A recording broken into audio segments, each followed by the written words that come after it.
anything, so would you please call the first case?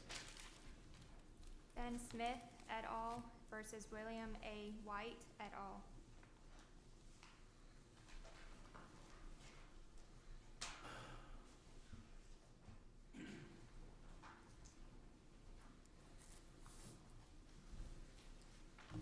Before we get started, just so I don't take up your time, did you all notice that the record doesn't appear to have the last page of the complaint? Yes, Your Honor. Is it just one page? Missing, I believe so. And are there more prayers for relief on it, or is it just a signature Your page? Honor, off the top of my head, I'm not. Well, we kind of like to see the whole document. So if y'all could get that supplemented, it would be appreciated. Absolutely, Your Honor. Okay. Thank you. And you may begin. Remember, you can reserve some time for rebuttal if you like. I was going to ask, with the court's indulgence, may I reserve 4 minutes for rebuttal? 4 minutes, you may.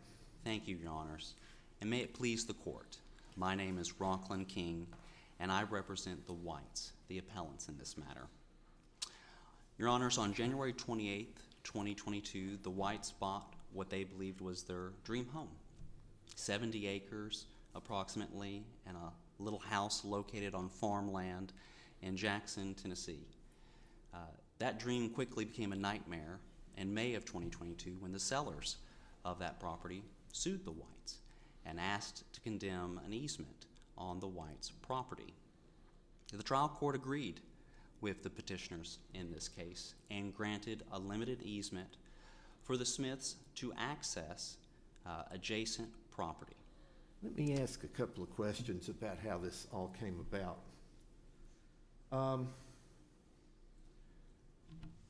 There's no transcript of the evidence, no statement of the evidence. So was there a hearing with testimony? Your Honor, this is an interesting procedural posture. The answer is no. What occurred in this matter is that there was a lawsuit filed for mutual mistake of rescission, as we see at the record at 1, and then there was an allegation that under Tennessee Code 54-14-102, there was an entitlement to an easement by necessity under the Private Condemnation Act. The court conducted an inspection of the property and then required the parties to submit a brief on necessity. The mutual mistake claim was ultimately non-suited. 3 days the mutual mistake claim was non-suited 4 minutes before the court's opinion was filed. That's correct, Your Honor. And it includes a reference to what I take as mutual mistake. Are we supposed to ignore that, or given the fact that it was filed just before the court's opinion was issued, do we just? There was no evidence presented on mutual mistake, and Your Honor, when you look at the procedural posture, and I can find the citation to the court's order, the only briefing that was being considered was on easement by necessity under 54-14-102. The court never invited nor provided an opportunity, the trial court that is, for any evidence to be developed on mutual mistake. And the context is, Your Honor, on this is that if there was an easement by necessity entitlement under 54-14-102, that would negate any type of evidentiary hearing on mutual mistake, and that would permit revision of the respective deed that was conveyed by the Smiths. But you don't deny that finding number 6 is saying that says that the situation was created at equal fault by the petitioners and respondents. That's a mutual mistake finding, right? The trial court made that finding, but Your Honors, as you reviewed through this record, there is no fact to support that basis. Yeah, I've been looking for facts. There are no facts to support that, Your Honor. There's not a lot of facts in this thing, actually. The judge took a trip out there with you all to look at the property. Yes, Your Honor. So is that where he gathered the facts at his own eyesight and experience? He conducted an observation of the property, Your Honor, and this is why it brings back to 54-14-102 as the guiding principle in this case. 54-14-102 as we maintained in the trial court and as we maintain today, does not provide an entitlement to an easement by necessity for ingress and egress because this is not a landlocked parcel. The statute requires, under the 2020 amendment to this particular statute, that the property must be completely landlocked and that there is no outlet to a public right-of-way. Is Section 102 the only way one can get an easement by necessity? There's the common law easement by necessity.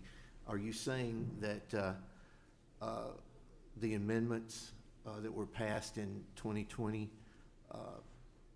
negate the possibility of common law easement by necessity anymore? In this particular case, yes, Your Honor, because Well, why in this case?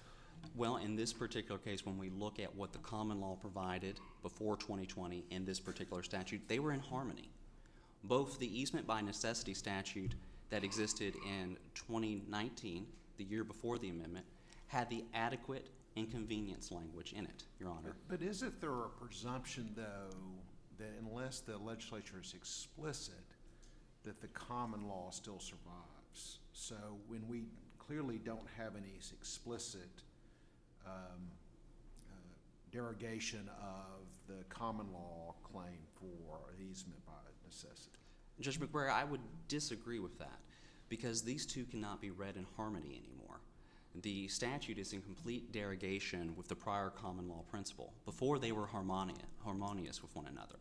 And in fact, if you look, Your Honors, as we cited, for example, in Brady versus Correll, the 1936 Court of Appeal decision, that case, when talking about common law easement by necessity, uses the language, there is no adequate or convenient route.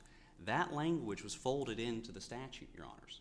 And in 2020, the General Assembly repealed that language and expressly took it out. And in fact, as we cited in the legislative history in this case to bring only context to what that clear language or that clear repeal does, the sponsor says this revision was done to limit the right of an easement to cases where there is no outlet instead of no outlet that is adequate and convenient. So this repeal, Your Honor, is now a complete derogation with the prior common law easement by necessity. Now strict necessity is required, and that's what the General Assembly did in 2020. And Your Honors, to kind of bring context back to Judge Bennett's initial question, the reason that the property was viewed by the court is that there is no dispute, as the deeds make clear and as the court's order makes clear, both parcels abut Dwyer Cemetery Road, and that is the public right-of-way. So in this particular case, there can be no dispute that the singular undisputed fact here, that these tracts of land abut a public right-of-way, negates an entitlement to an easement under Tennessee Code 5414-102, and more importantly, under any common law.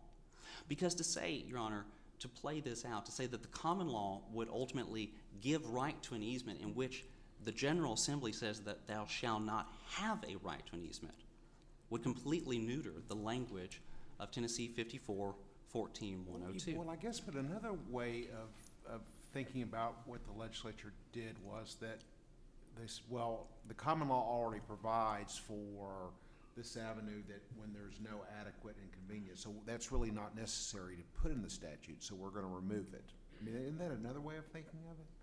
Your Honor, I don't believe so, because one, when you look at what the statute is providing here, the statute is providing an express entitlement to an ingress and egress easement to get to otherwise property. To say that we have a statute that mirrors exactly what the common law does, and then we're going to take that language out, and then in the legislative history say we're going to take it out, and we want this statute to only apply. So we're not writing on this. This isn't a first impression issue in terms of interaction between common law and statute. Maybe the modifications are, but I mean, this court has previously identified these as two different easements by necessity. There's statutory and there's common law. I am wondering though, do we even need to get to this question? Is there any assertion in the petition that there's common law easement by necessity? No, Your Honor, and that is the second point that we raised in our reply brief. This is never pled. Is there anywhere in the record where we're going to find a reference to common law easement by necessity? The only time that you will see any type of reference to the common law is on the November 29th, 2022 briefing, and that was set by the court. And this court has strict rules, as has already been found, that you cannot amend your petition in dispositive motion filings. And that's exactly what happened here. And there was no opportunity to respond. There was nothing along those lines because the court quickly ruled on December 2nd. No more than 4 days passed. And so, Your Honor, there was an amendment of request for relief in this case to add a common law inquiry when one was never pled. So respectfully, Your Honors, I agree with Judge Usman. We should not reach this issue. Well, he did plead easement by necessity, and he only mentioned Section 102 sort of in passing. He didn't say, at least in the part of the complaint that we had, he didn't say, please rule that we have a right under 102 to have an easement by necessity. He just kind of mentioned it in passing in reference to landlocked, I think, or something. Your Honor, one, as not the drafter and master of this complaint, I can only go, and the respondents can only respond to those claims specifically raised. And in this particular case, the allegation found at Record 2, Paragraph 6, provides that 5414-102 prevents him from having a landlocked parcel in this particular case. So that was the only reference to easement by necessity, was the statutory claim. And, Your Honor, That's hardly saying we're proceeding under Title 54, Chapter 14, Part 1. respectfully, Your Honor, I believe this provides the notice to the respondents of what the entitlement is. Okay. And in this particular case, that was the only reference. Your Honors, this was a property that abuts a public right-of-way. And the argument now that it's inadequate or inconvenient to use the portion of the land has been expressly barred by our General Assembly. Thank you, Your Honors. Thank you.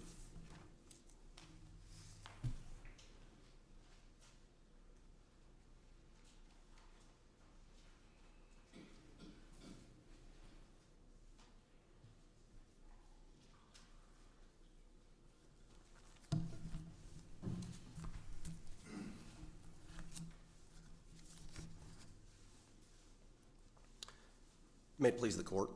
My name is Seth Pinson, and I'm here representing the appellees, the Smiths in this case. Your Honor, this case is not a case about the private condemnation statute. This is a case where the trial court, after a review of briefs with evidence attached, also with a view of the property itself as the trier of fact. You said briefs with evidence attached. What sort of evidence are we talking about? Well, Judge, Your Honor, attached to the brief that was provided to the judge in this case were a survey, a deed, and several things that the court reviewed and that are in the record for this court's review. There's a survey and a deed, yeah. Yes.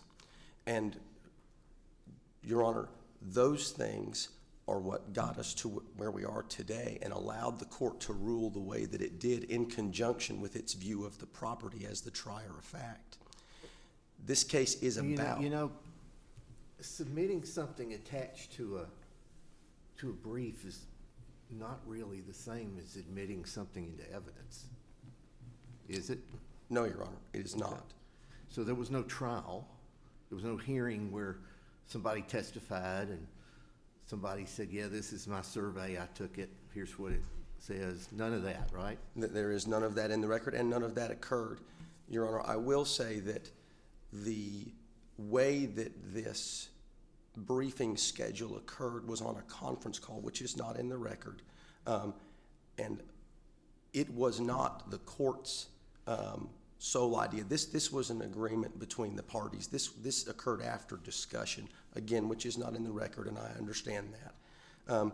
But this was not the court grabbing something by the horns and pulling it away from an evidentiary hearing. In fact, the motion that was scheduled and heard was a motion for a hearing. and then that did not occur. And there was never any objection to that by any party, and there was no motion to alter, amend, or vacate filed with respect to that order. There was no pleading filed to challenge that order at all. Was the court ever presented with any sort of estimate of what a road around the bluff would cost to the public roadway? No, it was not. So how does the court make a finding like it would likely cost many more times the total value of the property itself to begin to build a road around the side of the bluff? I mean, how does the court make that finding? Because the court, looking at the land and the topographical lay of the land, can see, frankly, and in general, understanding there are no numbers in the record. There were no numbers reviewed by the court, but the court, as the trier of fact, could look and did look at this and say, based on the topography, which is extreme, there's no way that a road can reasonably serve the Smith parcel without relation to looking at the value of the parcel as it would be. And you'll remember that this was a recent real estate transaction.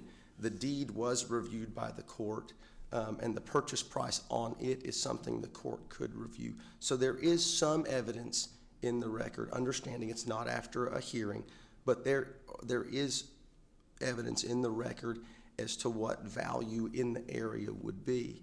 So when a judge views real property, what I hear you sort of, the logical part of your extent of your argument goes to the judge can decide for himself without any other testimony as to the cost and accessibility of the property and the cost of making a new road. Judge, I think the question is better phrased as a trier of fact. Phrase that better. And what I mean is, it's not Yeah, specific to a judge. The judge is the finder of fact. Correct. With absolutely no help, with absolutely no expert help from a guy who builds roads or anything like that.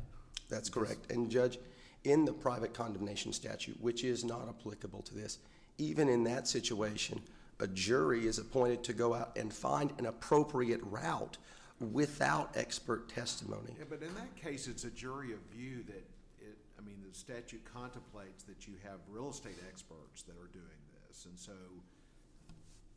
people that have some expertise, right? I mean, it's... I don't believe that level of expertise is in the statute or required. I believe that it's landowners, but I don't believe the jury of view is required to be experts in the field. And having dealt with that, that's not my experience. Also, that there are experts appointed to go do that.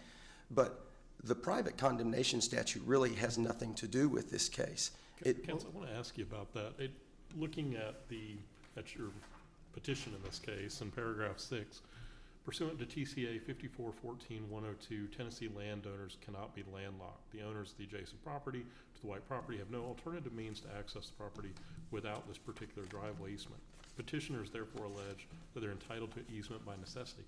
How do we read that as anything other than a claim based upon the statute? I think you need to read the next paragraph, which does not state a claim for easement by necessity pursuant to statute, but is a paragraph that requests declaratory judgment for an easement and is not specific to or mention the private condemnation statute at all.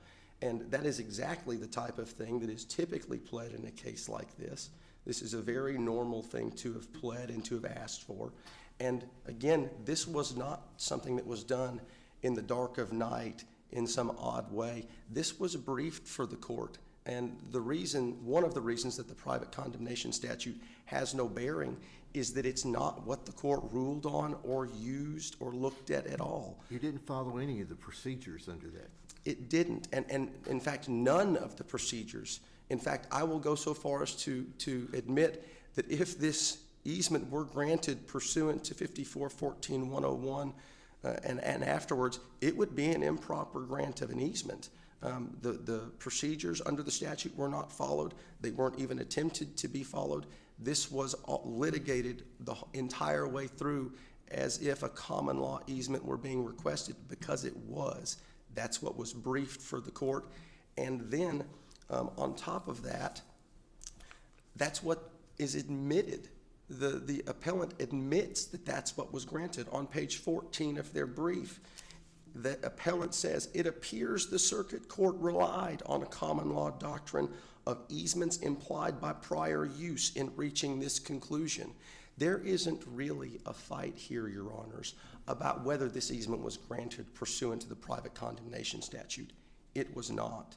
And after it was granted, there was no motion regarding whether the order was proper, whether it's being done without a hearing was proper. All of that has been waived. It's not before this court because it's not been raised.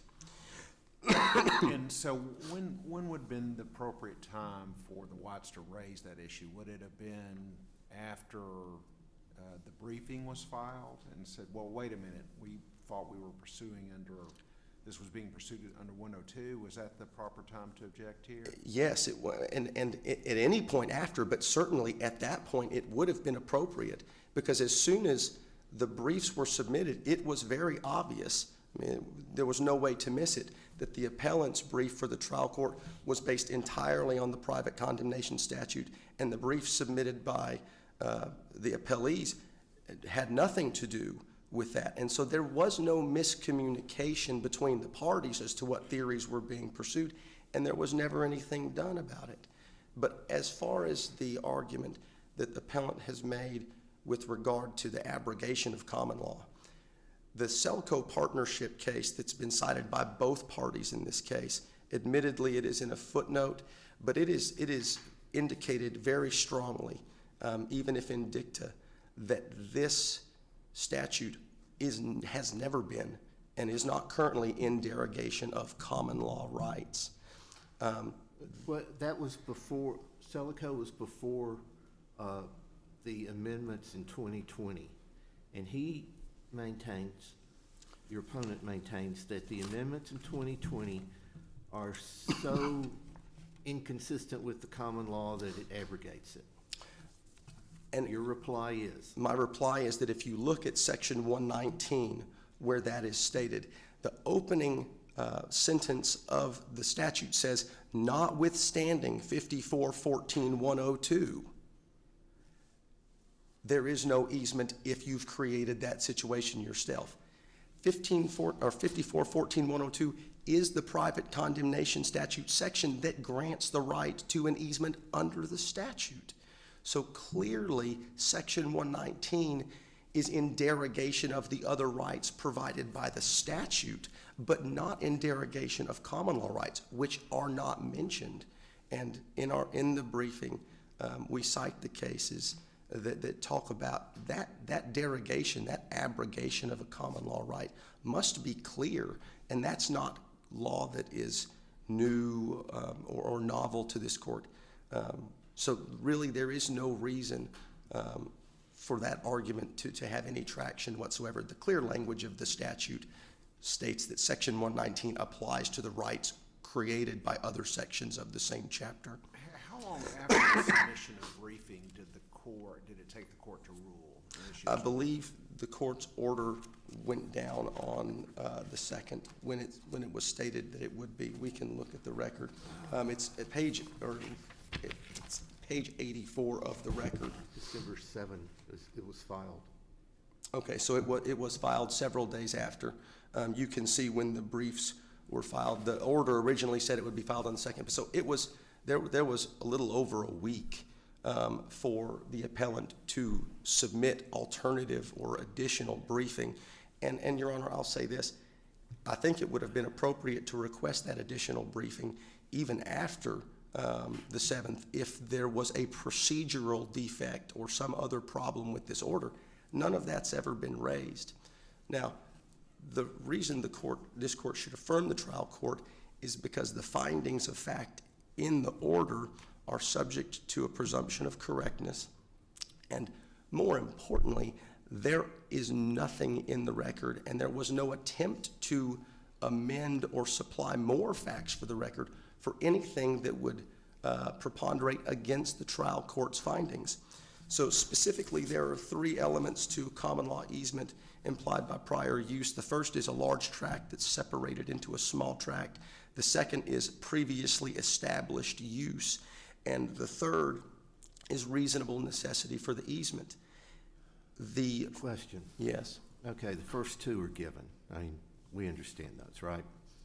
The last one, the necessity, is part of it. But there is no, in the order, there is no description of the easement. It just says there's an easement. So, was it always understood that we're talking about going up this road, I forgot the name of the roads now, but. Ludwig Lane. Ludwig Lane, that's it. Was it always understood that that was the easement we're talking about? Judge, yes, and that is because it's clear from the record and from the survey, and I don't mean that to say again that it's in a transcript of evidence, but that is the only place the easement could be. If you look at the survey and the deed, it's clear from a review of those that the Smith's parcel lays south of Ludwig Lane. North of Ludwig Lane is another property owner. It is not the appellant's. So what the appellants were deeded was a tract of land with a long finger that attached to the road. And so there is nowhere else for there to be access for any of this parcel.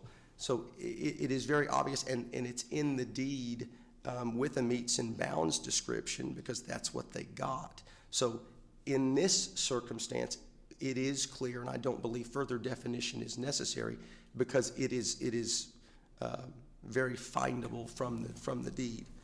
But Thank you. to your point, though, what you said something that's very interesting, and you say that the first 2 of these elements, separation of a larger parcel and long-established prior use, are given. Interestingly enough, there is nothing in the appellant's brief that challenges elements 1 or 3, separation or reasonable necessity. Reasonable necessity does have case law cited in the appellant's brief, but they have not stated a single piece of evidence anywhere in the record and have not attempted to amend the record by any affidavit or anything else. Okay, one is the 2 separate tracts, 2 is there had the unity of title that was severed, and 3 is necessity. So 1 and 2 were just never contested. That's correct. Okay. And Judge, with respect to easement implied by prior use, the prior use in the order is stated to be by a neighbor, but that is not what the order says. A close reading of it states that there is prior use of a lane which is also used by the neighbor. It's not stated that the prior use that's relied upon by the trial court is the neighbor's. Thank you, Your Honors. Thank you.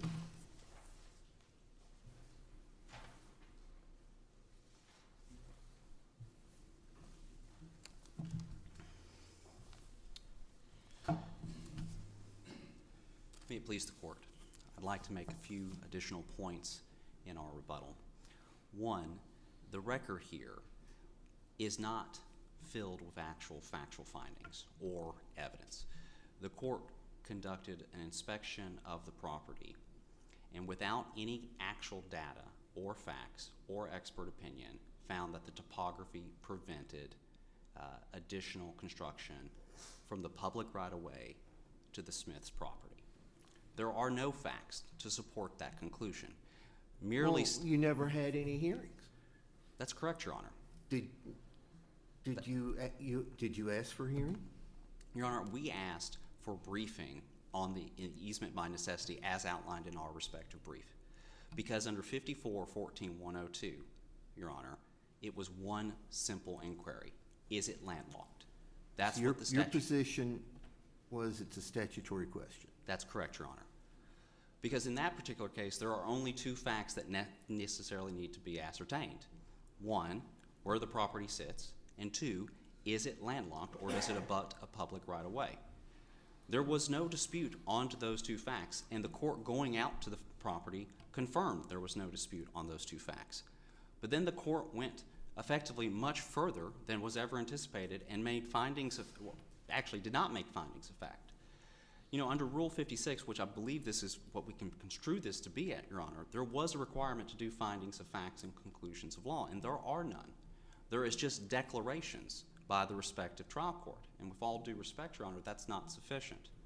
So on the issue of reasonable necessity, one, to then segue into another point, that issue should never have been an issue in the trial court, because the only thing that we were discussing is paragraph 6 of this respective petition. Paragraph 6, which talks about that under 54-14-102, a parcel cannot be denied access when it's landlocked. That was the requested relief. That was the requested notice to the other parties. And that was what the briefing was expressly addressing, Your Honors. And in that case, that is why you see a limited record. That's what brings context to this, Your Honors. There was no hearing. There was no factual findings to be had because there was only the statutory question. Does this statute apply to these facts? And the court went further than that. And that's why we've addressed the common law issue, but we also state in our reply brief that these are effectively void judgments because the court cannot grant relief which was never requested. And Your Honor, the prior use doctrine here, if I can speak briefly to that, the open and obvious factor element is contested because when this parcel is divided, this 20 acres that remain for the Smiths is vacant land. And so the court, to get around the open and obvious use, pivots and says, well, this other parcel that has an express easement has used the Ludwig Lane. Well, of course it has, Your Honor. It's by express easement. That's completely different than saying that this was a prior implied use. Using property rights that you have in your deed is not an open and obvious use of a stranger property. And that's what occurred here. Respectfully, Your Honors, if this court is to find that 54-14-102 applies, there is no relief that can be afforded to the Smiths under that statute. But to find that this goes beyond the statute, I do respectfully believe that this has to be remanded for further factual findings because this court can't create facts that were never presented before the trial court.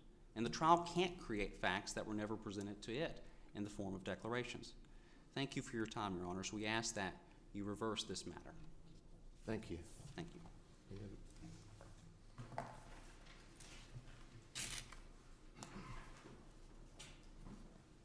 Thank you both.